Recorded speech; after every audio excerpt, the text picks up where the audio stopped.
Nagsisimula ang kwento kay Yandu, isang estudyante na palaging nafakuha ng mga nakakainis na mensahe mula sa isang stalker. Sa sobrang pagod niya, kinuwento niya ito sa kanyang matalik na kaibigang si Maria. Dito, nalaman natin na ang stalker ay si Jinshu, isang dating kaklase na may matinding paggugusto sa kanya. Gayunpaman, paulit-ulit siyang tinanggihan ni Yandu. Sa hindi may paliwanag na paraan, nakuha ni Jinshu ang numero ng kanyang telepono. Sinabi ni Maria na dapat mag-post si Yandu ng larawan ng kahit sinong lalaki at magpanggap na ito ang kanyang nobyo. Sa ganitong paraan, baka tumigil si Jinshu sa pang-aabala. Nang gabing iyon, naghanap si Yandu ng larawan at pinili ang isa. In-upload niya ito sa kanyang profile at sinabing ito ang kanyang nobyo. Hindi inaasahan, ang larawang iyon ay kay Jin, ang bad boy ng eskwelahan na kilala sa kanyang nakakatakot na hitsura at ugali. Kinabukasan, galit na pumasok si Jin sa classroom, nagsisisigaw kung bakit may gumamit ng kanyang larawan nang walang pahintulot. Isa sa kanyang mga kaibigan ang nakahanap ng numero ng babae at tinawagan ito. Sa eksaktong oras na iyon, nagring ang telepono ni Yandu, kaya napagtanto ni Jin na siya iyon. Galit na galit, inutusan ni Jin si Yandu na lumabas ng classroom pero dumating ang kanilang guro at sinita si Jin dahil sa palagi niyang gulo. Sa kabila nito, ipinagtanggol ni Yandu si Jin, sinabing kinuha lamang niya ang kanyang notebook. Pagkatapos ng klase, humingi ng paumanhin si Yandu kay Jin at nangakong dadalhan siya ng merienda bilang kapalit. Ngunit, mukhang hindi ito impressed at tahimik na umalis. Samantala, nilapitan si Yandu ng presidente ng klase na si Yujo, isang sikat at mabait na estudyante. Sinabi ni Yujo na handa siyang tumulong kay Yandu kung kinakailangan. Napaisip si Yandu kung bakit ang isang mabuting tao tulad ni Yujo ay nakikisama kay Jin na laging nagdadala ng problema. Sa daan pa uwi, napadaan si Yandu sa isang karinderya upang kunin ang bag na naiwan ng kanyang kapatid. Sa loob, nakita niya si Yujo kasama ang mga mukhang kahina-hinalang lalaki. Sa sobrang kaba, nagmadali siyang umalis upang maiwasan ang anumang gulo. Kinabukasan, nakita niya si Yujo na naglilinis ng classroom. Sinabi ni Yujo na nakita siya kagabi sa karinderya. Pinaliwanag niya na nag-aaral siyang mag-tattoo at ang lugar na iyon ang kanyang practice. Nakiusap siya kay Yandu na huwag itong ipagsabi at pumayag naman siya. Isang araw, huli si Yandu sa pagpasok. Desperado siyang makapasok dahil hindi pa siya kailanman nahuli o lumiban. Sa kabutihang palad, nakita niya si Jin sa likod ng paaralan. Kilala si Jin sa galing niya sa pag-akyat sa bakod. Tinulungan siya ni Jin na makapasok, pero hirap na hirap si Yandu. Sa huli, iniabot ni Jin ang kamay niya at hinila si Yandu pataas. Kinagabihan, habang nag-usap si Yandu at Yujo, sinabi niya na nakakatakot si Jin dahil ibang-iba ito sa kanila. May blonde na buhok si Jin, hindi maayos magsuot ng uniforme, at tila walang interes sa pag-aaral. Biglang dumating si Jin, dala ang nawawalang bag ni Yandu. Nakita ni Jin na magkasama ang dalawa, kaya tahimik siyang umalis. Kinabukasan, kumalat ang tsismis na may relasyon si Yandu kina Jan at Yujo. Nainggit ang mga babae sa klase, nagtatanong kung bakit si Yandu ang pinapansin. Laking gulat ang lahat nang dumating si Jan na may bagong anyo, itim na ang kanyang buhok at maayos ang kanyang uniforme. Iniabot niya ang bag kay Yandu at umalis ng walang imik. Habang pinag-usapan ni Yandu at Yujo ang nalalapit nilang pagsusulit, inalok ni Yandu si Yujo ng tubig. Ngunit bago pa man ito mainom, biglang dumating si Jan at sinabing bilang kanyang nobyo, siya ang dapat mauna. Nagulat ang lahat sa sinabi ni Jin. Kalaunan, nagpaiwan si Yandu sa paaralan kasama ang kanyang kaibigan upang mag-practice ng math. Nagpaalam na sila sa isa't isa, ngunit hindi inaasahan, nakasalubong niya ang stalker niyang si Jinshu sa kalsada.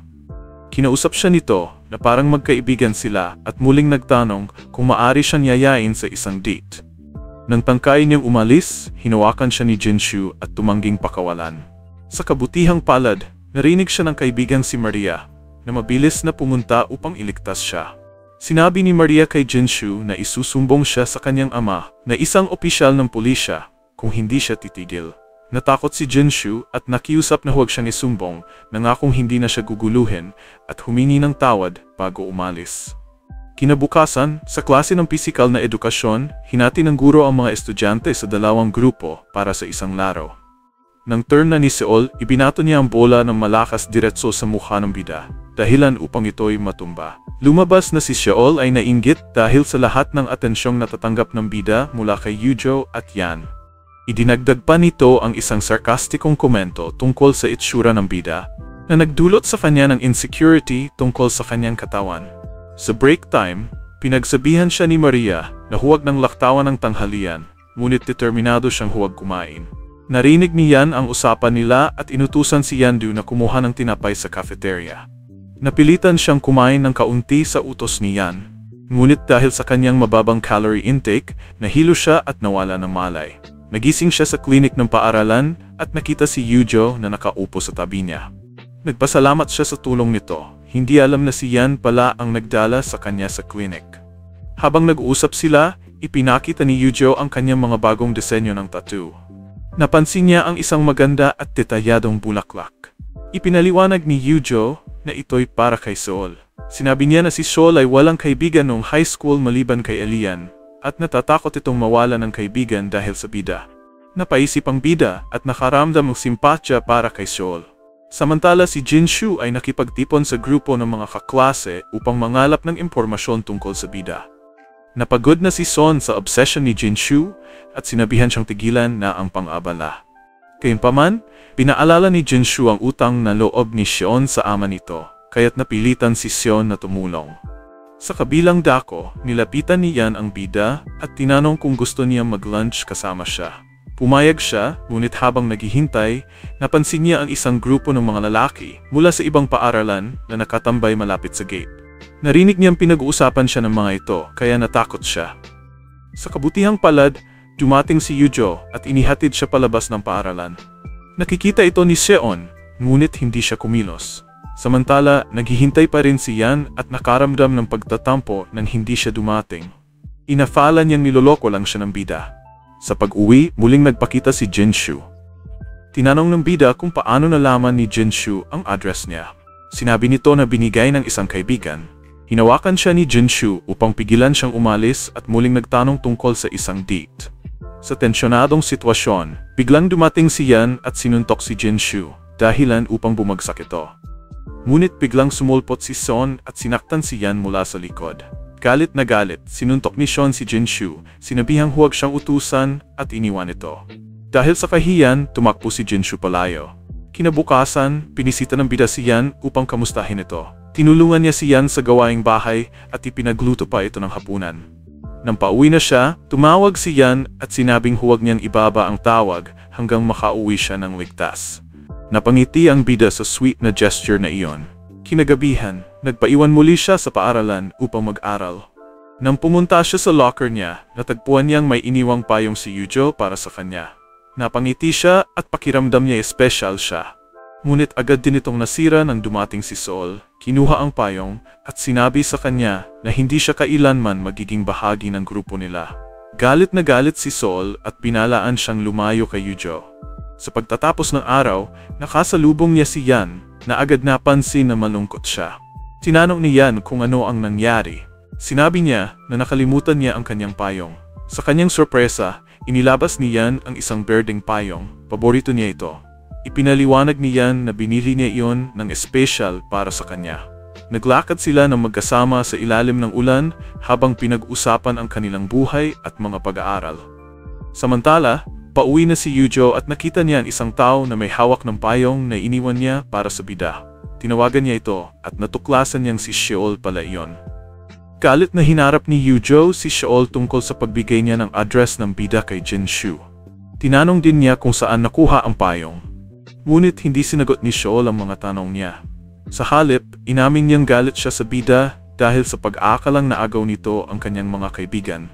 Tinawag siyang pathetic ni Yujo dahil sa kanyang asal at iniwan siyang mag-isa sa ilalim ng ulan na may basag na puso. Kinabukasan sa klase, nilapitan ni Sheol ang bida at sinabing gusto niya ang cardigan nito, kaya bumili rin siya ng katulad. Palatawan niyang tinanong ang opinyon ng bida, ngunit malamig ang sagot nito at sinabing bagay naman. Saktan, nagmakaawa si Sheol na maging mabait na siya at nangakong magpapabuti mula ngayon. Muling binanggit ni Yujo ang tungkol sa pagbibigay ng address, ngunit itinatanggi pa rin ito ni Sheol. Maya-maya, nilapitan si Yujo ng isa pang estudyante at inamin nitong siya ang nagbigay ng address kay Jinshu. Ipinaliwanag niyang napilitan siyang gawin iyon dahil tinakot siya ni Jinshu. Na malaman ni Yujo ang katotohanan, tumakbo siya upang humingi ng tawad kay Seol dahil sa maling paratang at malamig niyang pagtrato kamakailan.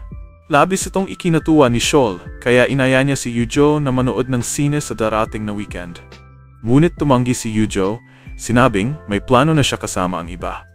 Pagkatapos, nilapitan ng bida si Yujo at sinubukang anyayahan siyang manood ng sine. Ngunit tila hindi ito interesado at tumanggi. Maya-maya, si Jin naman ang nagtanong kung sasama siya upang manood ng sine. Sa pagkakataong ito, pumayag ang bida at nagkaroon sila ng magandang oras sa weekend. Dumaan ang mga araw at inanunsyo ang resulta ng exams. Nakuha niyan ang perpektong marka. Pinati siya ng bida at hinikayat na ipagpatuloy ang pagsisikap. Ngunit pinutol ng guro ang kanilang usapan, inakusahan si Yan ng pandaraya sa exam. Ipinaglaban ni Yan ang kanyang sarili, sinabing nag-aral siya ng mabuti.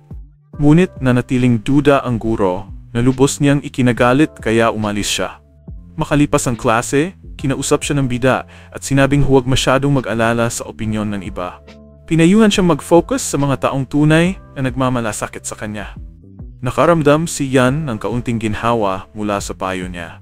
Ilang araw ang lumipas at nag-organisa ang paaralan ng festival kung saan pwedeng magbihis ang mga estudyante.